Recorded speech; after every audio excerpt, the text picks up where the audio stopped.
जय हिंद दोस्तों। तो आज के इस वीडियो में हम कवर करेंगे लूसेंट की जीके ऑब्जेक्टिव वाली। इसमें काफी ज्यादा इंपॉर्टेंट क्वेश्चन दिए गए हैं, इसको आप देखेंगे तो कवर करेंगे तो आप इसको किसी भी एग्जाम के लिए यूज कर सकते हैं। इसमें इतने अच्छे क्वेश्चन दिए गए हैं।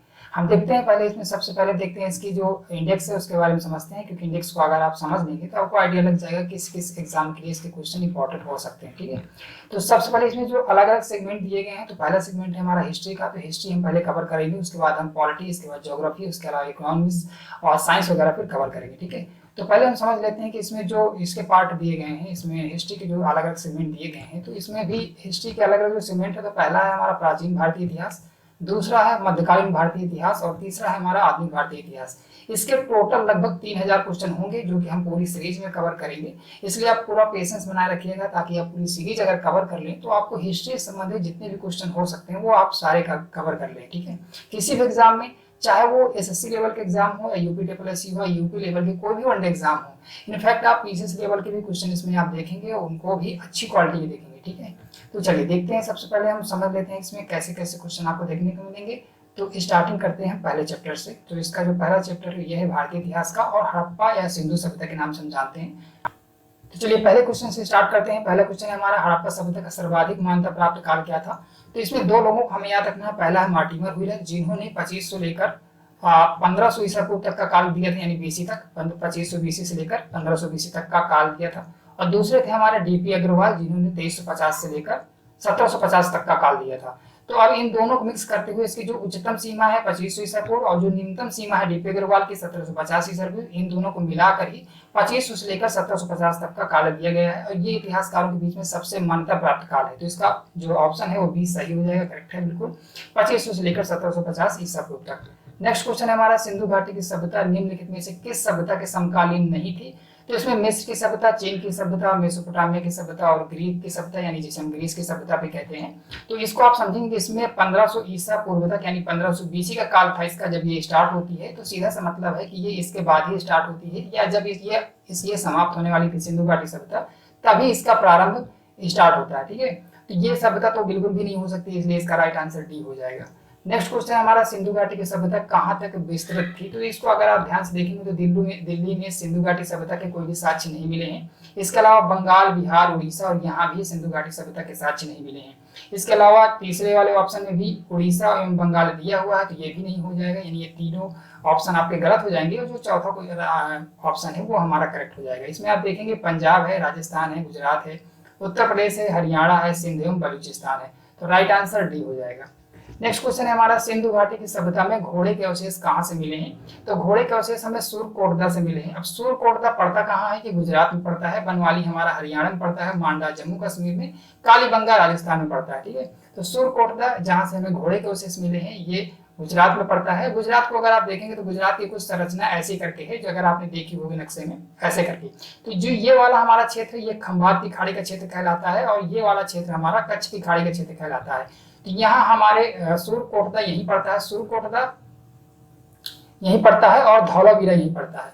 तो सूरकोटदा, धौलावीरा हमारा कच्छ क्षेत्र में पड़ते हैं, जबकि खंभात की खाड़ी वाले क्षेत्र में हमारे पड़ते हैं लोथल और रंगपुर। ठीक है, तो लोथल और रंगपुर हमारे इस क्षेत्र में पड़ते हैं। ठीक है, तो ऐसे आप याद करेंगे तो चीजें ज्यादा आसान हो जाती हैं, ज्यादा लंबे समय तक याद रख पाएंगे। अगर आप हो सकता है तो मैप से पढ़ा करें तो चीजें ज्यादा अच्छी रहती हैं, ज्यादा मेमोरेबल रहती है, ज्यादा समय तक याद रख पाते हैं। ठीक है, नेक्स्ट क्वेश्चन है हमारा, सिंधु घाटी स्थल कालीबंगन किस प्रदेश में स्थित है। कालीबंगन की बात हो रही है। कालीबंगन का मतलब होता है काली चूड़ियां, और ये राजस्थान में स्थित है, राजस्थान के हनुमानगढ़ जिला में स्थित है, हनुमानगढ़ जिला। ठीक है, अब कुछ लोग या कुछ बुक्स में गंगानगर भी देखा गया है। तो गंगानगर, क्योंकि गंगानगर पहले गंगानगर ही था, लेकिन जब इसको पार्टीशन किया गया, इससे एक नया जिला बना, तब हनुमानगढ़ जिला एक नया जिला बना। तो ये डिवाइड पार्टीशन के बाद हनुमानगढ़ जिला में ही स्थित है। तो कुछ जो पुरानी बुक्स है उनमें आपको गंगानगर मिलेगा, और जो न्यू बुक्स है उनमें आपको हनुमानगढ़ जिला मिलेगा। ठीक है, तो इस पर कंफ्यूज नहीं होना है। कालीबंगन के लिए राजस्थान, ऑप्शन ए बिल्कुल करेक्ट है।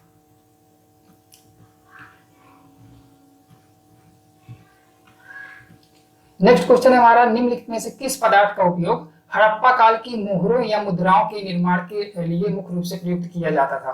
तो इसमें देखेंगे आप, इसमें ऑप्शन इसका सेल खड़ी सही है। अब क्यों सही है, क्योंकि तब लोहे का कोई जानकारी ही नहीं थी, यानी लोहे की खोज नहीं हुई थी। और इस सभ्यता को, हड़प्पा सभ्यता को हम कांस्ययुगीन सभ्यता भी कहते हैं, क्योंकि तब तक तांबे में टिन मिलाकर कांसे का जो यूज है वो होने लगा था, इसलिए हम इसको कांस्य युगीन सभ्यता भी कहते हैं। आप इसको आगे पढ़ेंगे, आगे वाले क्वेश्चन में देखेंगे। तांबा का यूज होता था, लेकिन तांबा इसका नहीं, क्योंकि मुहरे बनाने के लिए हमारा सेलघड़ी का यूज होता था। ठीक है, तो इसका राइट आंसर ये हो जाएगा। नेक्स्ट क्वेश्चन है हमारा, हड़प्पा सभ्यता किस युग की थी? देखिए वही क्वेश्चन आ गया ना, मैंने कहा कांस्य युग की सभ्यता थी, तो इसका राइट आंसर ए हो जाएगा। पूरा पाषाण हो नहीं सकता, क्योंकि पाषाण है यहाँ, पत्थरों संबंधित सभ्यता नहीं थी, क्योंकि यहाँ धातुओं के साक्ष्य मिले हैं। तो पाषाण वाली जितनी भी सभ्यताएं वो गलत हो जाएंगे। लौह युग की, क्योंकि लौह की खोज हुई नहीं थी, इसके बाद हुई थी उत्तर वैदिक काल में के अंत में लौह युग की शुरुआत हुई थी, क्योंकि लौह की खोज उसी काल में हुई थी। ठीक है, तो ये भी गलत हो जाएगा। तो राइट आंसर है हमारा कांस्य युग, ऑप्शन ए। सिंधु घाटी सभ्यता के लोगों का मुख्य व्यवसाय क्या था? तो इसका व्यापार राइट आंसर है, क्योंकि सिंधु घाटी सभ्यता के लोग ज्यादातर व्यापार करते थे। देखिए किसी भी समाज में बहुत सारे कार्य होते हैं, लेकिन कुछ कार्य सेकेंडरी होते हैं, कुछ प्राइमरी होते हैं। तो हमें ध्यान देना प्राइमरी कार्य क्या होता था। अब ऐसा तो बिल्कुल भी नहीं था कि उस काल में कृषि नहीं होती थी, शिकार नहीं होता था, पशुपालन नहीं होता, होती ये भी चीज, लेकिन सेकेंडरी थी। लेकिन सबसे ज्यादा क्या होता था, वो व्यापार था। वहाँ की जो अर्थव्यवस्था थी किस पर आधारित थी? व्यापार पर आधारित थी। तो राइट आंसर हमारा ए हो जाएगा। ठीक है, नेक्स्ट क्वेश्चन है हमारा, हड़प्पा सभ्यता की निवासी थी ग्रामीण, खानाबदोश, शहरी, जनजातीय। तो आपको पता है कि ये शहरी जनजातीय थी, क्योंकि ये शहरों में रहते थे। इनका जो स्ट्रक्चर था, जो समाज का स्ट्रक्चर था, या जो घर थे, इनकी नालियां थी, वो बिल्कुल शहर की तरह थी। ठीक है, जनजातीय नहीं थी ये, पूरी तरह से खानाबदोश भी नहीं थी, क्योंकि ये स्थायी जीवन व्यतीत करते थे और ग्रामीण वाले साक्ष्य कोई मिले नहीं। ठीक है, तो इसका राइट आंसर बी हो जाएगा हमारा। नेक्स्ट क्वेश्चन है, सिंधु सभ्यता के घर किससे बनाए जाते थे? तो इसमें कई सारे ऑप्शन है, ईंट है, बांस है, पत्थर है, लकड़ी है, लेकिन सबसे ज्यादा साक्ष्य मिले वो ईंट के मिले हैं। ईंट कई तरह की मिली है, कुछ आपकी गोल वाली मिली है, कुछ चौकोर मिली है, कुछ आयताकार मिली है, लेकिन मिली ईंट ही है। तो सबसे ज्यादा ईंट मिली है, इसलिए इसका राइट आंसर ए हो जाएगा। यानी सिंधु सभ्यता के घर ज्यादातर ईंट से बने हुए थे। नेक्स्ट क्वेश्चन है हमारा, हड़प्पावासी किस वस्तु के उत्पादन में सर्वप्रथम थे? सर्वप्रथम की बात हो रही है, यानी उत्पादन जो सर्वप्रथम किया उन्होंने कपास का किया था, क्योंकि जौ का उत्पादन इससे भी पहले हो चुका था, लेकिन जो सबसे पहले जो कपास का उत्पादन हड़प्पावासी ने किया। नेक्स्ट क्वेश्चन देखेंगे। नेक्स्ट क्वेश्चन है हमारा 52 नंबर का। इसमें हम समझेंगे निम्नलिखित विद्वानों में से हड़प्पा सभ्यता का सर्वप्रथम खोजकर्ता कौन था? हड़प्पा सभ्यता की बात हो रही है, तो इस पे देखिए दो हमारे खोजकर्ता सबसे ज्यादा इंपॉर्टेंट है, एक है दयाराम साहनी और दूसरे हैं राखालदास बनर्जी। लेकिन यहाँ हड़प्पा सभ्यता की बात हो रही है, यानी हड़प्पा की खोज की बात हो रही, तो सबसे पहले दयाराम साहनी ने खोज की थी 1921 में। तो इसको याद रखना, 1921 में दयाराम साहनी ने, और राखालदास बनर्जी ने मोहनजोदड़ो की खोज 1922 में की थी। तो ये दो फैक्ट हैं, ये इंपॉर्टेंट है। सर जॉन मार्शल इसके महानिदेशक थे जब ये खोज हुई थी, तो इस वजह से। और ए कनिंघम हमारे सर्वप्रथम महानिदेशक थे, जब 1961 में भारतीय पुरातत्व सर्वेक्षण की जब स्थापना हुई थी, तब ये उसके महानिदेशक थे। तो ए कनिंघम के बारे में फैक्ट याद रखना है, 1861 में जब भारतीय पुरातत्व एवं सर्वेक्षण विभाग की स्थापना हुई, तब उसके प्रथम महानिदेशक थे। सर जॉन मार्शल तब थे जब 1921-22 में ये खोज की गई थी, उस समय महानिदेशक थे सर जॉन मार्शल। और आर डी बनर्जी के बारे में बता ही दिया, इन्होंने मोहनजोदड़ो की खोज की थी, और दयाराम साहनी ने 1921 में हड़प्पा की खोज की थी। नेक्स्ट क्वेश्चन है हमारा, सिंधु सभ्यता का पत्तन नगर या बंदरगाह किसे कहा जाता है? ये कहा जाता है लोथल को, ऑप्शन बी करेक्ट है। और इसकी खोज 1954 में की गई थी, और इसकी जो खोज की थी वो एस.आर. राव ने की थी, एस.आर. राव। ये इंपॉर्टेंट फैक्ट है, पूछ लिए जाते हैं कभी कभी, इसलिए जानना आपको जरूरी है। मोहनजोदड़ो के बारे में मैंने बता ही दिया, राखालदास बनर्जी ने की थी। और कालीबंगन की खोज की थी अमलानंद घोष ने, इसके बारे में क्वेश्चन आया था एक बार, तो इसलिए इंपॉर्टेंट है। अमलानंद घोष ने कालीबंगन की खोज की थी, और ये राजस्थान के हनुमानगढ़ जिला में पड़ता है, रोपड़ पंजाब में पड़ता है, आपको पता ही है। पैमाने की खोज ने यह सिद्ध कर दिया है कि सिंधु घाटी के लोग माप एवं तौल से परिचित थे। ये खोज कहाँ पर हुई थी? ये इंपॉर्टेंट क्वेश्चन है, कई बार आया है। तो देखिए लोथल इसका राइट आंसर है, उसके पीछे का रीजन भी समझ लीजिए ताकि आपको ज्यादा चीजें याद रहे। ठीक है, क्योंकि माप एवं तौल से परिचित थे। माप तौल कहाँ होगा? जहां से व्यापार होता होगा, तो व्यापार सबसे ज्यादा कहाँ होता था? बंदरगाह से, यानी लोथल जो इसका प्रमुख बंदरगाह था, वहां से माप एवं तौल के साक्ष्य मिले हैं। ठीक है, तो इसका राइट आंसर डी हो जाएगा। अगला क्वेश्चन है, हड़प्पा कालीन समाज किन वर्गों में विभक्त था? देखिए इस क्वेश्चन को तो आप अगर थोड़ा सा भी कॉमन सेंस रखते होंगे तो कर ले जाएंगे। ठीक है, अगर आपने बेसिक थोड़ा सा भी पढ़ रखा है, थ्योरेटिकल पढ़ रखा है, तो आप कर ले जाएंगे। ठीक है, इसका ऑप्शन पढ़ते हैं। पहला शिकारी, पुजारी, किसान एवं क्षत्रिय। अगर आप क्षत्रिय को गौर से देखेंगे तो क्योंकि पहले वर्ण व्यवस्था स्टार्ट ही नहीं हुई थी, वर्ण व्यवस्था जैसी कोई चीज नहीं थी सिंधु घाटी सभ्यता में, तो ये क्षत्रिय वहां आता ही नहीं। इसका मतलब ये रॉन्ग आंसर है। ठीक है, विद्वान, योद्धा, व्यापारी, इसको हम थोड़ी देर के लिए छोड़ देते हैं और नेक्स्ट क्वेश्चन नेक्स्ट जिसके ऑप्शन है उनको देख लेते हैं, जिससे कि आपको थोड़ा सा क्लियरिटी आ जाए। नेक्स्ट ऑप्शन है हमारे ब्राह्मण, क्षत्रिय, वैश्य एवं शूद्र। तो जब मैंने बताया कि वर्ण व्यवस्था तब थी नहीं, तो ब्राह्मण क्षत्रिय वैश्य शूद्र होने का सवाल ही पैदा नहीं होता। नेक्स्ट है हमारा राजा पुरोहित सैनिक और शूद्र, तो इसमें भी शूद्र दिया हुआ है, इसलिए ये भी ऑप्शन गलत हो जाएगा। अब देखिए काफी सारे क्वेश्चन ऐसे होते हैं जिनमें आप एलिमिनेशन से भी क्वेश्चन करेक्ट कर सकते हैं, ठीक है। अगर आपको एलिमिनेशन वाला मेथड मालूम है कि कौन कौन सी चीजें नहीं हो सकती हैं, तो आप जो करेक्ट आंसर है वो आसानी से पकड़ ले जाएंगे। बहुत सारे क्वेश्चन ऐसे होते हैं जो हमें नहीं आते होते हैं, लेकिन हम उनको गेस के थ्रू कर ले जाते हैं। क्यों? क्योंकि उसमें हम एलिमिनेशन वाला मेथड यूज करते हैं, ठीक है। तो इसका जो राइट आंसर है वो बी है, विद्वान योद्धा एवं व्यापारी वाला, ठीक है। विद्वान योद्धा व्यापारी एवं श्रमिक, तो इसका राइट आंसर हो जाएगा, ठीक है। चलिए नेक्स्ट क्वेश्चन में चलते हैं। चलिए नेक्स्ट क्वेश्चन है, सिंधु सभ्यता का सर्वाधिक उपयुक्त नाम क्या है? अब सिंधु सभ्यता के बारे में कहा गया है। सिंधु सभ्यता इसको कहा जाता है, लेकिन इसका जो सबसे ज्यादा उपयुक्त नाम है वो है हड़प्पा सभ्यता, क्योंकि सबसे पहले जो स्थल खोजा गया था वो हड़प्पा खोजा गया था, इसी वजह से उसका नाम हड़प्पा सभ्यता पड़ गया है, ठीक है। तो इसका जो राइट आंसर हो जाएगा वो ए है। नेक्स्ट क्वेश्चन है हमारा, निम्नलिखित में से कौन से लक्षण सिंधु सभ्यता के लोगों का सही चित्रण करते हैं? ठीक है, कौन सा इनमें से जो लक्षण है वो सही चित्रण करता है? तो उनके विशाल महल एवं मंदिर थे, तो उन मंदिर का निर्माण नहीं करते थे, यानी मंदिर पूजा नहीं करते थे। वो देवी एवं देवताओं दोनों की पूजा करते थे, करेक्ट है, ये दोनों की पूजा करते थे। वो युद्ध एवं घोड़ों द्वारा खींचे जाने वाले रथों का प्रयोग करते थे। रथ के कोई से भी साक्ष्य हड़प्पा सभ्यता से नहीं मिले हैं, इसलिए इसका राइट आंसर 2 हो जाएगा, यानी केवल 2, ऑप्शन ए, ठीक है। नेक्स्ट है हमारा, हड़प्पा सभ्यता की खोज किस वर्ष हुई थी? मैंने बता ही दिया, 1921 में दयाराम साहनी ने की थी हड़प्पा की खोज, और 1922 में राखालदास बनर्जी ने की थी। हड़प्पा सभ्यता के बारे में कौन सी उक्ति सही है? उन्हें अश्वमेध की जानकारी थी, गलत है ये, क्योंकि उन्हें अश्वमेध की जानकारी नहीं थी। अश्वमेध की जो सबसे पहले जो जानकारी मिलती है वो वैदिक काल में मिलती है। गाय उनके लिए पवित्र थी? बिल्कुल नहीं, गाय उनके लिए पवित्र नहीं थी। गाय सबसे ज्यादा आर्यों के लिए पवित्र थी। उन्होंने पशुपति का सम्मान करना प्रारंभ किया, इसका करेक्ट आंसर है। उनकी संस्कृति सामान्य स्थिर नहीं थी, तो ये भी गलत है, क्योंकि उनकी जो संस्कृति थी वो स्थिर थी, ठीक है।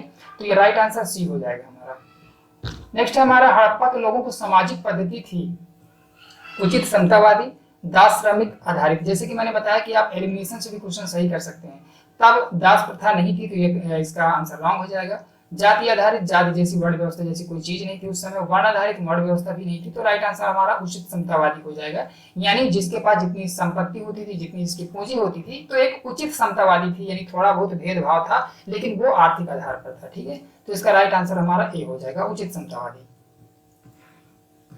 नेक्स्ट पर चलते हैं। नेक्स्ट क्वेश्चन हमारा, क्वेश्चन अच्छे हैं इसके, आप देखेंगे क्वेश्चन की क्वालिटी बहुत अच्छी है और लगभग किसी न किसी एग्जाम में आए हुए हैं। अब आप ये कहेंगे कि ये यूपी के एग्जाम में नहीं आए हैं, तो उसका एक पीछे का रीजन है, क्योंकि जो लूसेंट की जितनी भी बुकें आती हैं वो थोड़ा सा इंडिया लेवल पर आती हैं या हर राज्य में सप्लाई होती हैं, तो ये सिर्फ यूपी को डेडिकेट नहीं किया जा सकता है। लेकिन आप जानते हैं कि जीके जीएस कभी चेंज नहीं होता, ये स्टैटिक जीके है और ये हर एग्जाम में यही आता है, ठीक है। तो आप इस पर मत जाइए कि इसमें यूपी का नहीं दिया हुआ है, इसमें एसएससी का दिया हुआ है, और एसएससी जैसे जितने भी एग्जाम हो सकते हैं, पीसीएस के एग्जाम्स के भी अभी काफी सारे उदाहरण आपको मिलेंगे। नेक्स्ट हमारा, सिंधु घाटी सिंधु का नखलिस्तान या बाघ हड़प्पा सभ्यता के किस पुरस्तर को कहा जाता है? ये क्वेश्चन काफी ज्यादा इंपॉर्टेंट है। नखलिस्तान किसे कहा जाता है? मृत्यु का टीला, भूतों का टीला किसे कहा जाता है, या मृतकों का टीला किसे कहा जाता है? तो ये सारे के सारे क्वेश्चन एक ही स्थल से संबंधित है, वो है मोहनजोदड़ो। तो मोहनजोदड़ो को नखलिस्तान यानी बाघ भी कहा जाता है, मृतकों का टीला भी कहा जाता है, और मृत्यु का टीला भी कहा जाता है। ऐसे बहुत सारे, भूतों का टीला भी कहा जाता है, तो कई सारे नामों से जाना जाता है मोहनजोदड़ो को। इसका राइट आंसर बी हो जाएगा। हड़प्पा सभ्यता के संपूर्ण क्षेत्र का आकार किस प्रकार का था? तो ये त्रिभुजाकार में है। अगर आप इसको देखेंगे कायदे से, तो ये अफगानिस्तान से पाकिस्तान, इसके अलावा जम्मू कश्मीर से होती हुई यूपी से महाराष्ट्र तक बना हुआ है। तो इसको थोड़ा त्रिभुजाकार में बनाया गया है ऐसे करके, तो इसको हम कह देते हैं कि इसकी जो आकृति थी वो त्रिभुजाकार टाइप की थी, ठीक है। तो इसका आंसर हमारा सी हो जाएगा, करेक्ट है। इसको हमें मैच करना है, तो हड़प्पा किस नदी के किनारे स्थित है? वो रावी नदी के किनारे स्थित है। मोहनजोदड़ो हमारा सिंधु नदी के तट पर स्थित है। लोथल भगवा नदी के तट पर स्थित है। कालीबंगन हमारा घग्गर नदी के तट पर स्थित है।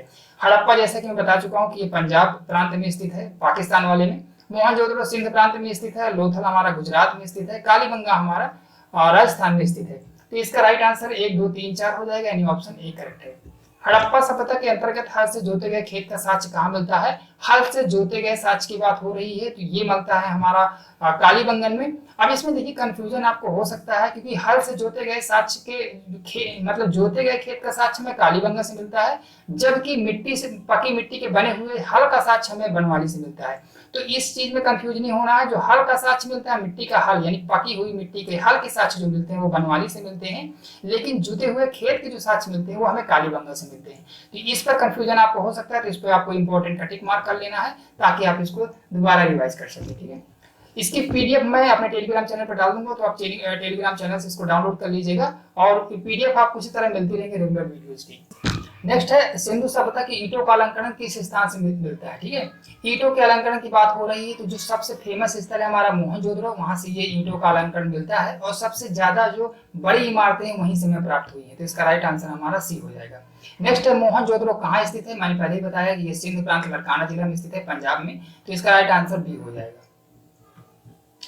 नेक्स्ट क्वेश्चन पे चलते हैं। नेक्स्ट क्वेश्चन है हमारा सिंधु सभ्यता के बृहद स्नानागार कहाँ पाया जाता है। बहुत ही सिंपल क्वेश्चन है, लेकिन देखिए आरआरबी कोलकाता में आया है और ये एएसएम में और ये गुजरात के एग्जाम में आया हुआ है। ठीक है, तो इसका जो राइट आंसर है वो है ए, सिंधु सभ्यता में बृहद स्नानागार हमारा मोहनजोदड़ो में पाया गया है। और इसके अलावा अन्नागार जो है बहुत ही फेमस क्वेश्चन है, अन्नागार कहाँ है, वो भी मोहनजोदड़ो में पाया गया है। ठीक है, नेक्स्ट हमारा सिंधु सभ्यता की मुद्रा में किस देवता के समतुल्य चित्रांकन मिलता है। यहाँ समतुल्य की बात हो रही है, यानी पूरी तरह उसी देवता का तो चित्रांकन नहीं मिलता है, लेकिन उसके समतुल्य मिलता है, यानी आद्य शिव के बारे में चर्चा की जा रही है। अब आद्य शिव का मतलब है यानी आधा शिव, यानी पूरी तरह से शिव की तरह तो वो नहीं दिखता है, लेकिन कुछ कुछ शिव की तरह हम देख सकते हैं, क्योंकि शिव की तरह उनकी मुद्रा है, लेकिन उनके सर पे 2 सींग है, तो इस तरह से उसकी आकृति जो है थोड़ा सा चेंज हो जाती है। लेकिन इसमें कहा गया ऑप्शन में कि आद्य शिव की बात हो रही है, यानी आधे शिव की बात है, तो इसका राइट आंसर हमारा ए हो जाएगा। नेक्स्ट क्वेश्चन है हमारा निम्नलिखित में से कौन सा हड़प्पा कालीन स्थल गुजरात में था। तो गुजरात की बात हो रही है, मैं पहले ही बता चुका हूँ कि गुजरात में आपको प्रमुख 4 स्थल याद रखने हैं। पहला धौलावीरा, दूसरा सूरकोटला, तीसरा है हमारा लोथल और चौथा है रंगपुर। तो ये 4 स्थल आपको इंपॉर्टेंट है, इनको याद रखने हैं। तो हमारा जो राइट आंसर है वो डी हो जाएगा, लोथल, जो कि रंगपुर से ऊपर पड़ता है थोड़ा सा, और ये हमारा खंभात की खाड़ी क्षेत्र में पड़ता है, जैसे कि मैं आपको पहले बता चुका हूँ। कालीबंगन हमारा राजस्थान पड़ता है, रोहतक पंजाब में, बनवाड़ी हरियाणा में। मोहनजोदड़ो का स्थानीय नाम क्या है, मैं पहले बता चुका हूँ कि इसका जो स्थानीय नाम है मृतकों का टीला है, भूतों का टीला है, नकली स्थान है। तो ये मृतकों का टीला इसका इंपॉर्टेंट क्वेश्चन है और ये कई बार आ चुका है। 2018 के वीडियो के एग्जाम में शायद ये क्वेश्चन आया था, मृतकों का टीला मोहनजोदड़ो का स्थानीय नाम है। ठीक है, इसका राइट आंसर है। हड़प्पा सभ्यता का प्रचलित नाम क्या है। देखिए इससे पहले हमने क्वेश्चन किया था कि सिंधु सभ्यता का प्रचलित नाम क्या है, सबसे उपयुक्त नाम क्या है, वो हड़प्पा सभ्यता। लेकिन हड़प्पा सभ्यता के बाद दूसरा नाम हमारा क्या है, तो ये है सिंधु घाटी की सभ्यता। तो इसका राइट आंसर हमारा सी हो जाएगा, क्योंकि इसके बाद ज्यादातर जिस नाम से पुकारा जाता है वो है सिंधु घाटी की सभ्यता। पहला नाम जो है इंपॉर्टेंट नाम है वो है हड़प्पा सभ्यता। ओके, नेक्स्ट क्वेश्चन हमारा सिंधु स्थलों के उत्खनन से प्राप्त मोहरों में निम्नलिखित में किस पशु का सर्वाधिक उत्कीर्ण हुआ। सर्वाधिक उत्कीर्ण की बात हो रही है तो ये हुआ बैल का, एक श्रृंगी बैल। ऐसे करके आपने देखा होगा, एक श्रृंगी बैल है, उसका सबसे ज्यादा अंकन मिला हुआ है और उसके साक्ष्य भी कई सारे मोहरों में, इसके अलावा बर्तन में, इसके अलावा लिपियों में भी उसके साक्ष्य मिले हुए हैं। तो सबसे ज्यादा जो चित्रांकन मिला हुआ बैल का मिला हुआ है। ठीक है, नेक्स्ट क्वेश्चन है हमारा सिंधु घाटी सभ्यता जानी जाती है अपने नगर नियोजन के लिए, मोहनजोदड़ो हड़प्पा के लिए, अपने उद्योग के लिए, अपने कृषि संबंधी कार्यों के लिए। तो सिंधु घाटी सभ्यता अपने नगर नियोजन के लिए जानी जाती है, क्योंकि इनकी जो नगरों का विन्यास था वो 90 डिग्री पर एक दूसरे को काटता था। जो गलियां थी वो 90 डिग्री पर काटती थी। जो जल की व्यवस्था थी वो बहुत अच्छी नगर जल व्यवस्था जो थी, जल निकासी की जो व्यवस्था थी, और घर जितने भी बने हुए थे वो पूरी तरह से बिल्कुल 90 डिग्री पर बने हुए थे, और उनके जो दरवाजे होते थे वो पश्चिम तरफ खुलते थे, ना कि मेन रोड पर। ठीक है, तो ये सारी कुछ विशेषताएं थी जो इसको नगर नियोजन के लिए प्रसिद्ध बनाती है, इसलिए अपने नगर नियोजन के लिए जानी जाती थी। नेक्स्ट है सिंधु सभ्यता का कौन सा स्थान भारत में स्थित है। अब भारत में स्थित की बात कर रहा है तो इसमें लोथल ही भारत में स्थित है, क्योंकि गुजरात में स्थित है, बाकी ये हड़प्पा और मोहनजोदड़ो पाकिस्तान में स्थित है, तो इसलिए इसका राइट आंसर सी हो जाएगा। नेक्स्ट हमारे भारत में खोजा गया सबसे पहला पुराना शहर क्या था। भारत में खोजा गया सबसे पहला पुराना शहर क्या था। तो देखिए भारत में खोजा गया सबसे पुराना शहर क्या था, तो सबसे पहले खोज कब हुई थी, 1921 में इसकी खोज हुई थी, तो तब भारत का पार्टीशन नहीं हुआ था। तो हम ये कह सकते हैं कि हड़प्पा सबसे पहला खोजा गया स्थान था। ठीक है, तो इसका राइट आंसर ए हो जाएगा। अगर आज के परिप्रेक्ष्य में पूछता तो हम ये कह सकते थे कि पंजाब हमारा राइट आंसर होगा। ठीक है, चलिए नेक्स्ट क्वेश्चन में चलते हैं। भारत में चांदी की उपलब्धता के प्राचीनतम साक्ष्य मिलते हैं, तो वो हड़प्पा सभ्यता से ही मिलते हैं, क्योंकि इससे पहले चांदी के कोई भी साक्ष्य नहीं मिलते हैं। सिंधु घाटी सभ्यता के बारे में कौन सा कथन असत्य है। ये चीज हमें बहुत ज्यादा ध्यान देनी पड़ती है, क्योंकि हम असत्य और सत्य नहीं ध्यान देते हैं, और जो हमें पहला ऑप्शन मिलता है उसको हम करेक्ट करते हैं। हालांकि ये गलतियां हमसे बहुत ज्यादा हुई हैं, क्योंकि जल्दीबाजी में एग्जाम हॉल के प्रेशर के कारण हम बहुत सारे क्वेश्चन जो है सही ढंग से नहीं पढ़ते हैं और जल्दीबाजी में पढ़ते हैं। सिंधु घाटी सभ्यता के बारे में कौन सा कथन सत्य है, ज्यादातर पढ़ देते हैं। ठीक है, तो यहाँ पढ़ना है असत्य है, तो इनमें असत्य हमें खोजना है। नगरों में नालियों की सुदृढ़ व्यवस्था थी, बिल्कुल राइट है ये। व्यापार और वाणिज्य उन्नत दशा में था, बिल्कुल राइट है। मात्र देवी की उपासना की जाती, बिल्कुल करेक्ट है। लोग लोहे से परिचित थे, तो ये गलत है, लोग लोहे से परिचित नहीं थे, तो इसलिए इसका राइट आंसर डी हो जाएगा, क्योंकि ये असत्य के लिए पूछ रहा है। और लोहे की जो खोज हुई थी वो उत्तर वैदिक काल के आसपास में हुई थी। ठीक है, चलिए नेक्स्ट है हमारा, इसको मैच करना है। सिंधु घाटी सभ्यता की उत्तरी सीमा थी मांडा, जम्मू कश्मीर में, करेक्ट है। सिंधु घाटी की सभ्यता दक्षिणतम सीमा थी दैमाबाद। अब देखिए दक्षिणतम सीमा के बारे में, दैमाबाद एक क्षेत्र है, इसके बारे में अभी आपको डिटेल्स बताऊंगा, कुछ चीजें, कुछ फैक्ट बताऊंगा। सिंधु घाटी सभ्यता की पूर्वी सीमा हमारी आलमगीरपुर उत्तर प्रदेश में है, जो कि मेरठ में पड़ता है, हिंडा नदी के तट पर। सिंधु सभ्यता की पश्चिमी सीमा सूतका गेंडोर और बलूचिस्तान में पड़ती है, ठीक है। दैमाबाद के बारे में हमें एक चीज जान लेनी चाहिए कि दैमाबाद महाराष्ट्र में पड़ता है और इसी के पास इनाम गांव एक पड़ता है, क्षेत्र स्थल है, वो भी काफी ज्यादा फेमस है। लेकिन दैमाबाद के बारे में ये हड़प्पा सभ्यता का स्थल भी है और इसके अलावा ये पाषाणकालीन स्थल भी है। तो ये क्वेश्चन पूछा जा सकता है, कई बार पूछा भी गया कि इनमें से कौन सा स्थल हड़प्पा सभ्यता एवं पाषाणकालीन सभ्यता दोनों से संबंधित रखता है, ठीक है। तो दैमाबाद के बारे में याद रखना है। दैमाबाद जोरबे संस्कृति का भी हिस्सा रहा है, जो कि भारतीय संस्कृति है, हड़प्पा सभ्यता के समकालीन, जो कि मैंने आपको पहले ही बताया था कि दूसरे नंबर के क्वेश्चन में, ठीक। तो इसका हमारा जो आंसर हो जाएगा वो 1 2 3 4 के सब मैच है, तो पहला आंसर इसका ए हो जाएगा।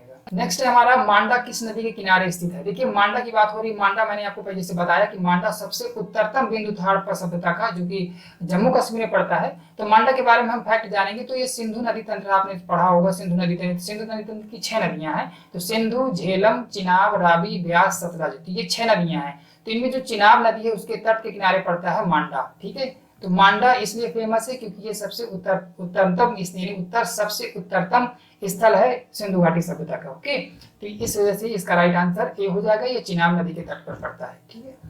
नेक्स्ट है हमारा, हड़प्पा कालीन स्थल रोपड़ पंजाब किस नदी के किनारे स्थित है। रोपड़ पंजाब की बात हो रही है, तो ये सतलज नदी के तट पर स्थित है। काफी सिंपल क्वेश्चन है, लेकिन कई बार पूछा गया है। हड़प्पा में एक उन्नत जल प्रबंधन प्रणाली का पता चलता है, कहाँ से पता चलता है, यानी जल प्रबंधन की सबसे उत्तम व्यवस्था कहाँ थी, ये कहाँ से पता चलता है, ये हमारा धौलावीरा से पता चलता है। और धौलावीरा कहाँ है, मैं आपको पहले बता चुका हूँ कि गुजरात में, ठीक है। तो इसका राइट आंसर ए हो जाएगा। चलिए नेक्स्ट क्वेश्चन देखते हैं। हड़प्पा के मिट्टी के बर्तनों पर सामान्यतः किस रंग का उपयोग हुआ था। तो ये हुआ था लाल रंग का। आप देखेंगे अगर हड़प्पा सभ्यता के जितने भी मिट्टी के बर्तन देखेंगे उनमें लाल रंग से पेंटिंग होती थी। तो ये सिंपल क्वेश्चन है, लेकिन कभी कभी पूछ लिया जाता है। सिंधु सभ्यता निम्नलिखित में से किस युग में पड़ता है। देखिए सिंधु सभ्यता के बारे में पूछा गया किस युग से संबंधित है, तो ये ऐतिहासिक काल से संबंधित बिल्कुल भी नहीं है, क्योंकि इसके बारे में जितने भी साक्ष्य मिले हैं उनको पढ़ा नहीं जा सका। और ऐतिहासिक काल उसी काल को कहा जाता है जिनके बारे में जो साक्ष्य मिले उनको पढ़ा जा सका हो या उनको डिकोड किया जा चुका हो। प्रागैतिहासिक काल के बारे में बात कर रहा है, तो ये प्रागैतिहासिक काल बिल्कुल भी नहीं है, क्योंकि इसके बारे में लिखित साक्ष्य मिले हैं, भले उनको पढ़ाना जा सका हो। उत्तर प्रागैतिहासिक काल, तो प्रागैतिहासिक काल नहीं हो सकता। आद्य ऐतिहासिक काल की बात हो रही है, यानी आद्य ऐतिहासिक काल, यानी इसको अधूरा ऐतिहासिक काल हम कह सकते हैं, क्योंकि इसके बारे में जो साक्ष्य मिले हैं, जो लिपियां मिली हैं, उनको डिकोड नहीं किया जा सका है, ना ही उनको पढ़ा जा सका है। तो इस वजह से इसका राइट आंसर हमारा डी हो जाएगा। नेक्स्ट हमारा, सिंधु घाटी सभ्यता की विकसित अवस्था में निम्नलिखित में से किस स्थल से घरों की कुओं के अवशेष मिले हैं, यानी कौन सा ऐसा स्थल है जहाँ के घरों में कुओं के अवशेष मिले हैं, ठीक है। तो इसका जो राइट आंसर है वो है मोहनजोदड़ो, क्योंकि मोहनजोदड़ो से ही स्नानागार के भी साक्ष्य मिले हैं, अन्नागार के भी साक्ष्य मिले हैं और घरों में कुओं के भी साक्ष्य मिले हैं। तो इसका राइट आंसर हमारा मोहनजोदड़ो हो जाएगा। सिंधु घाटी सभ्यता को खोज निकालने में जिन 2 भारतीयों का नाम जुड़ा था, जो कि मैं पहले ही आपको बता चुका हूँ, दयाराम साहनी और राखलदास बनर्जी, इसका राइट आंसर है ए हो जाएगा। नेक्स्ट है रंगपुर, जहां हड़प्पा की समकालीन सभ्यता थी। रंगपुर के बारे में जैसे कि मैंने आपको बताया कि ये सौराष्ट्र गुजरात में पड़ती है, खंभात क्षेत्र में लोथल के जस्ट नीचे पड़ती है, ठीक है। तो इसका राइट आंसर हमारा सौराष्ट्र हो जाएगा। रंगपुर फेमस स्थल है जयपुर के, जैसे कि मैंने आपको बताया था पहले। नेक्स्ट हमारा, हड़प्पा एवं मोहनजोदड़ो की पुरातात्विक खुदाई के प्रभारी कौन थे। हड़प्पा एवं मोहनजोदड़ो के पुरातात्विक खुदाई के प्रभारी थे। प्रभारी की बात हो रही है, ना कि यहाँ पर खोजकर्ता के बारे में बात हो रही है, ठीक है। तो सर जॉन मार्शल इसके प्रभारी थे, ठीक है। तो इसके बारे में हमें याद रखना है, लॉर्ड मैकाले और लॉर्ड क्लाइव वगैरह नहीं थे, तो सर जॉन मार्शल थे इनके, जिसको महानिदेशक भी हम बोलते हैं, ठीक है। लेकिन इसके खोजकर्ता कौन थे, हड़प्पा एवं मोहनजोदड़ो के दयाराम साहनी और राखलदास बनर्जी थे, ठीक है। तो इसका राइट आंसर बी हो जाएगा। नेक्स्ट क्वेश्चन है हमारा, निम्नलिखित में से पशु की आकृति जो मोहर पर मिली है, जिससे ये ज्ञात होता है कि सिंधु घाटी और मेसोपोटामिया की सभ्यताओं के मध्य व्यापारिक संबंध थे, ठीक है। तो उनमें बैल की जो आकृति वाली जितनी भी मुद्राएं मिली हैं, जो कि सिंधु घाटी सभ्यता और मेसोपोटामिया सभ्यता दोनों जगह से मिली हैं, इस आधार पर यह आइडिया लगाया जा सकता है कि दोनों के बीच में व्यापार होता था, ठीक है। तो जो राइट आंसर है वो है बी, बैल। नेक्स्ट है, सिंधु घाटी के लोग विश्वास करते थे आत्मा एवं ब्रह्मा पर, कर्मकांड पर, मातृशक्ति पर, यज्ञ प्रणाली पर। तो ये मातृशक्ति पर ज्यादा भरोसा करते थे, क्योंकि मातृशक्ति का पूजन होता था और मातृ सत्तात्मक उस समय का शासन भी था और राज्य भी था। तो इस वजह से इसका राइट आंसर डी हो जाएगा हमारा। नेक्स्ट हमारा निम्नलिखित में से कौन सा सिंधु स्थल समुद्र तट पर स्थित नहीं है? समुद्र तट पर स्थित नहीं है, इस चीज को ध्यान दे लेना है। तो समुद्र तट पर हमारा इनमें से एक ही स्थल स्थित नहीं है, वो है हमारा कोट दीजी। कोट दीजी कहाँ पड़ता है? ये सिंध में पड़ता है, ठीक है, सिंध प्रांत में पड़ता है, पाकिस्तान में, ठीक, सिंध में पाकिस्तान पर। बालाकोट हमारा बलूचिस्तान में पड़ता है, सॉरी राइट आंसर ये है, लेकिन बालाकोट में बता रहा हूँ। बालाकोट हमारा बलूचिस्तान में पड़ता है। लोथल हमारा गुजरात में पड़ता है, ये भी समुद्र के किनारे पड़ता है, ये मकरान समुद्र के आसपास पड़ता है। सूरकोटदा भी हमारा गुजरात में पड़ता है। तो ये सारे के सारे समुद्र के किनारे पड़ते हैं, लेकिन कोट दीजिए हमारा सिंध प्रांत में पड़ता है और ये समुद्र के किनारे नहीं पड़ता है, ठीक है, समुद्र तट पर नहीं है। नेक्स्ट हमारा निम्नलिखित में से कौन मोहनजोदड़ो की सबसे बड़ी इमारत मानी जाती है? विशाल स्नानागार, विशाल अन्नागार, सभा भवन या इनमें से कोई नहीं। तो देखिए काफी सारी बुक्स में विशाल अन्नागार भी दिया गया है, लेकिन जो सबसे ज्यादा जाना जाता है वो विशाल स्नानागार के बारे में जाना जाता है। और इस बुक में जो राइट आंसर दिया गया है वो भी विशाल स्नानागार दिया गया है। हालांकि इससे जो बड़ी इमारत थी वो अन्नागार थी, ठीक है, लेकिन अब क्योंकि इस बुक में विशाल स्नानागार को दिया गया है तो इसका राइट आंसर ए हो जाएगा। चलिए नेक्स्ट क्वेश्चन है, हड़प्पाकालीन लोगों ने नगरों में घरों के विन्यास के लिए कौन सी पद्धति अपनाई थी? पद्धति के बारे में पूछ रहा है, यानी जो उनकी कॉलोनियां थी, जो उनके घर थे, वो किस आकार में बसे हुए थे? तो उनके जो घर बसे हुए थे वो इस तरह बसे हुए थे, ग्रिड आधार पर, जिस तरह हम देखते हैं ना कि अपने मोबाइल में जिस तरह हमारे ऐप होते हैं, इस तरह ग्रिड आधार पर, ठीक है, 90 डिग्री पर उनकी गलियां होती थी और उसी आधार पर उनके घर बसे हुए थे। तो इस ग्रिड पद्धति पे आधारित उनके घर जो है बसे हुए होते थे, उनकी आकृति होती थी, ठीक है, तो इसका राइट आंसर हमारा सी हो जाएगा। नेक्स्ट हमारा लोथल। लोथल को हमें मैच करना है, इनको चारों क्वेश्चन को हमें मैच करना है। तो लोथल का सही आंसर जो होगा वो होगा गोदीवाड़ा, क्योंकि ये बंदरगाह था। कालीबंगन के बारे में हम जानते हैं कि यहाँ से हमें कई सारे साक्ष्य मिले हैं और बनवाली से हमें पकी मिट्टी के हल के साक्ष्य मिले। मैंने जैसा कि आपको बताया था ना कि यहाँ से पकी मिट्टी के जो हल के साक्ष्य मिले हैं वो बनवाली से मिले हैं, और जूते हुए खेत के जो साक्ष्य मिले हैं वो हमें कालीबंगन से मिले हैं, ठीक है। तो जूते हुए से साक्ष्य हमें कहाँ मिले हैं? कालीबंगन से। धौलावीरा से हमें हड़प्पा लिपि के सबसे बड़े आकार के 10 चिन्हों वाला शिलालेख मिला है। तो इस हिसाब से मैच करने पे हमारा जो राइट आंसर मिलेगा 2, 1 और 4, 3 मिलेगा, 2, 1 और 4, 3, यानी राइट आंसर हमारा बी हो जाएगा, ठीक है। तो इस हिसाब से फैक्ट आप बार बार पढ़ेंगे, बार बार समझेंगे तो आपको चीजें याद होने लगेंगी। हो सकता है एक बार में आपको चीजें ना हो, ये करने के बाद, ये इस वीडियो को आप देखने के बाद हो सकता है थोड़ा बहुत आप थ्योरेटिकल बुक भी पढ़ सकते हैं, या तो आप इसी पीडीएफ को दोबारा रिवाइज करेंगे तो आपको बहुत ज्यादा बेनिफिट मिलने वाला है। चलिए नेक्स्ट देखते हैं, निम्नलिखित पशुओं में से किस एक हड़प्पा सभ्यता में पाई मोहरों और टेराकोटा कलाकृति में निरूपण अंकन नहीं हुआ है? यानी बेसिकली ये क्वेश्चन ये पूछ रहा है कि ऐसा कौन सा जानवर है जिसका अंकन हमें मोहरों में नहीं मिलता है। देखिए मोहरों वाले जानवर वाले क्वेश्चन में बहुत ज्यादा कंफ्यूजन होता है, तो मैं आपको एक चीज बता देता हूँ पहले कि 2 तरह के क्वेश्चन बन सकते हैं। एक ये कि मोहरों में किस जानवर के साक्ष्य नहीं मिले हैं, दूसरा ये कि वहां से खुदाई में किस जानवर के साक्ष्य नहीं मिले हैं, ठीक है। तो 2 चीजें आपके सामने हो सकती हैं। तो यहाँ पर क्योंकि मोहरों की बात कर रहा है कि मोहरों से किस जानवर के साक्ष्य नहीं मिले हैं, तो वो है शेर। शेर के हमें किसी भी मोहर में साक्ष्य नहीं मिले हैं, ठीक है, लेकिन शेर के हमें खुदाई में साक्ष्य जरूर मिले, ठीक है। खुदाई में साक्ष्य किसके नहीं मिले हैं वो मैं आपको आगे बताऊंगा, ठीक है। हड़प्पावासी किस धातु से परिचित नहीं थे? तो ये लोहा से परिचित बिल्कुल भी नहीं थे, तांबा और कांसा से परिचित थे, टिन से भी परिचित थे, क्योंकि तांबा में ही टिन मिलाकर कांसा बनाया जाता था। सोना एवं चांदी के सर्वप्रथम साक्ष्य यहीं से मिले हैं। तो इस तरह से तो ये बाकी क्वेश्चन तो नहीं हो सकते, लोहा इसका करेक्ट आंसर होगा। निम्नलिखित में से किस स्थल से युगल समाधान या द्विसंस्कार का प्रमाण मिलता है? मतलब ऐसा स्थल जहां से युगल समाधान यानी 2 लोगों को दफनाया गया है एक ही जगह पर, तो वो कौन सा स्थल है? तो वो है लोथल। लोथल से हमें द्विसव संस्कार के जो साक्ष्य वो मिलते हैं, तो इसका राइट आंसर हमारा सी हो जाएगा, ठीक। नेक्स्ट क्वेश्चन पे चलते हैं, कपास का उत्पादन सर्वप्रथम सिंधु क्षेत्र में हुआ, जिसे ग्रीक या यूनान लोग किस नाम से पुकारा करते थे, ठीक है। तो क्योंकि ये सिंधु क्षेत्र के आसपास का क्षेत्र था, मतलब सिंधु नदी के आसपास का क्षेत्र था। अब सिंधु नदी को ये लोग सिंडन नदी बोलते थे, तो इसी हिसाब से वहां से पैदा होने वाले कपास को ये लोग सिंडन नाम से पुकारते थे, ठीक है। तो कपास को सबसे उपयुक्त नाम जो है, जो कि इसे ग्रीक या यूनानी लोग देते थे, वो है सिंडन। तो इसका राइट आंसर हमारा ये हो जाएगा। हड़प्पा के काल का तांबे का रथ किस स्थान से प्राप्त हुआ है? अब देखिए इसको मैं आपको बहुत अच्छे से समझाने वाला हूँ। तो तांबे के रथ का जो स्थान से प्राप्त, तांबे का रथ किस स्थान से प्राप्त हुआ है? तो इसका जो अगर इसको सेंटेंस को पूरा करूं तो इसका पूरा सेंटेंस है, तांबे का रथ और नग्न अवस्था में जो मानव उसको चला रहा है उसके साक्ष्य कहाँ से मिले हैं? तो ये मिले दैमाबाद से। इसका राइट आंसर हमारा दैमाबाद है। दैमाबाद में तांबे का रथ मिला है और उसको नग्न अवस्था में चलाता हुआ मानव प्रतीत हो रहा है, ठीक है। तो इसका राइट आंसर हमारा दैमाबाद हो जाएगा। नेक्स्ट हमारा, हड़प्पावासी किन किन धातुओं का आयात करते थे? तो ये चांदी का भी आयात करते थे, टिन का भी आयात करते थे और सोना का भी आयात करते थे। तो इस लिहाज से इसका राइट आंसर हमारा ए हो जाएगा, 1, 2, 3, ठीक है।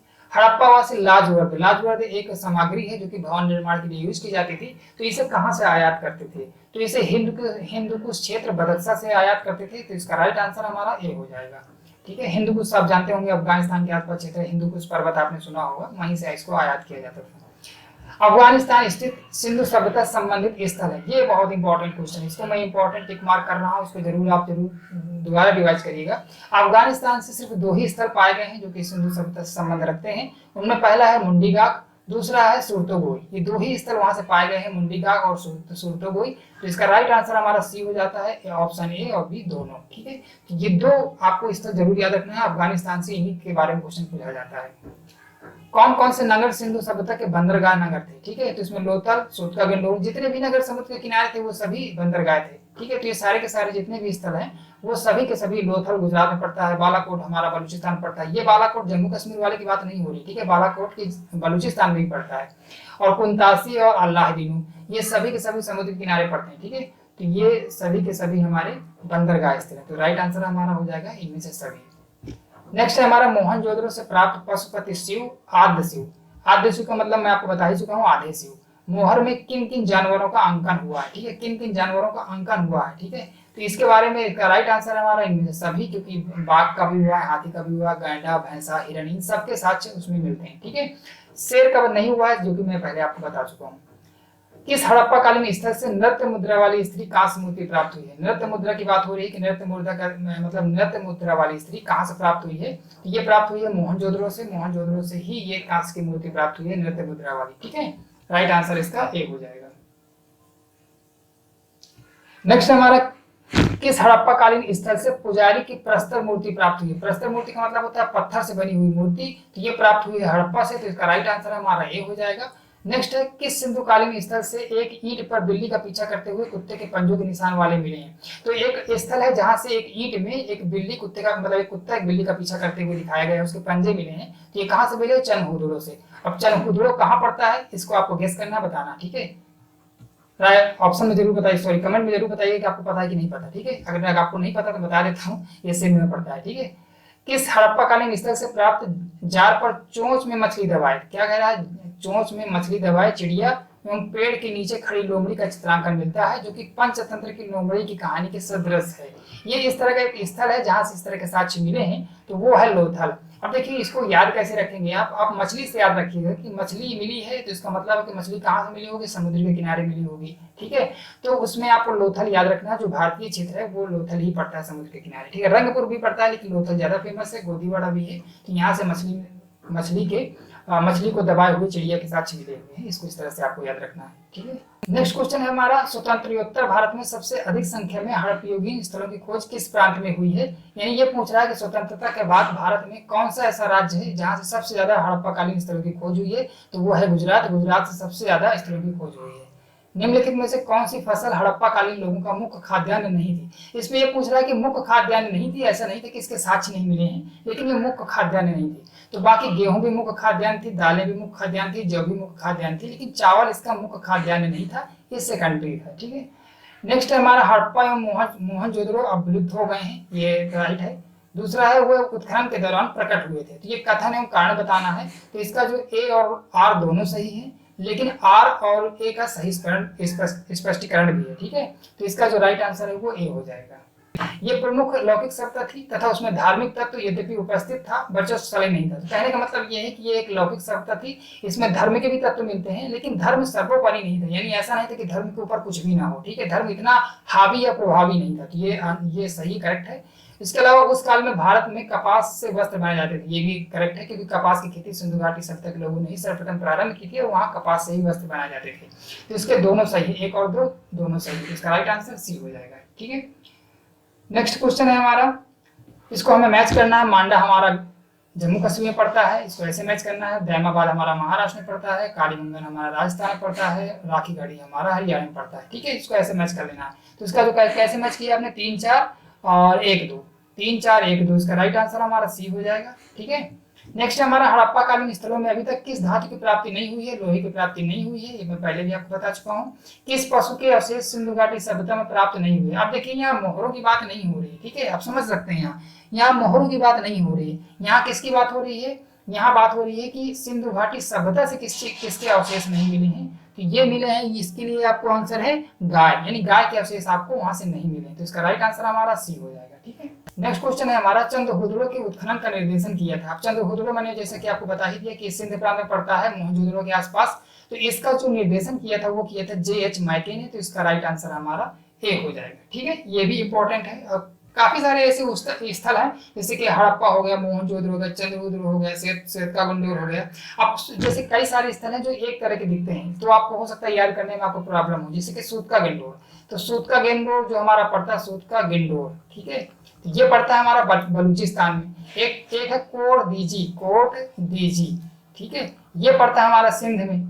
ठीक है, एक है हमारा सुरकोटदा, ये पड़ता है हमारा गुजरात में। ठीक है, चंद्रहुदड़ो सिंध में पड़ता है, मैंने बता ही दिया। तो ये एक तरह के कई सारे स्थल हैं जिनको याद करने में आपको कंफ्यूजन हो सकता है, लेकिन आपको याद रखना है ये बलूचिस्तान में पड़ता है, ये हमारा सिंध में पड़ता है और ये गुजरात में पड़ता है। ठीक है, तो आज का ये चैप्टर समाप्त हुआ। इसमें टोटल हमने 75 क्वेश्चन किए हैं। नेक्स्ट क्वेश्चन में नेक्स्ट जो हमारा चैप्टर है उसमें लगभग 114 या 15 के लगभग क्वेश्चन है, उसको भी हम कंप्लीट करेंगे और इसी तरह डे बाय डे हम एक एक चैप्टर कंप्लीट करेंगे। क्वेश्चन अच्छे लगे हों तो कमेंट में जरूर बताइएगा, और एक्सप्लेनेशन सही लगा या मैं डायरेक्ट आपको क्वेश्चन ही कराता चलूँ, एक्सप्लेनेशन की कोई जरूरत नहीं है, और जो एक्स्ट्रा फैक्ट मैं बताता हूँ वो भी बताने की जरूरत नहीं है। तो अगर आपको सिर्फ डायरेक्ट क्वेश्चन चाहिए तो वो भी मैं करा सकता हूँ, वो तो और जल्दी समय पे हो जाते हैं। ठीक है, तो चलिए आज के इस वीडियो को देखने के लिए धन्यवाद, और अगर आपको वीडियो पसंद आया हो तो लाइक जरूर कर दीजिएगा, चैनल को सब्सक्राइब जरूर कर दीजिएगा।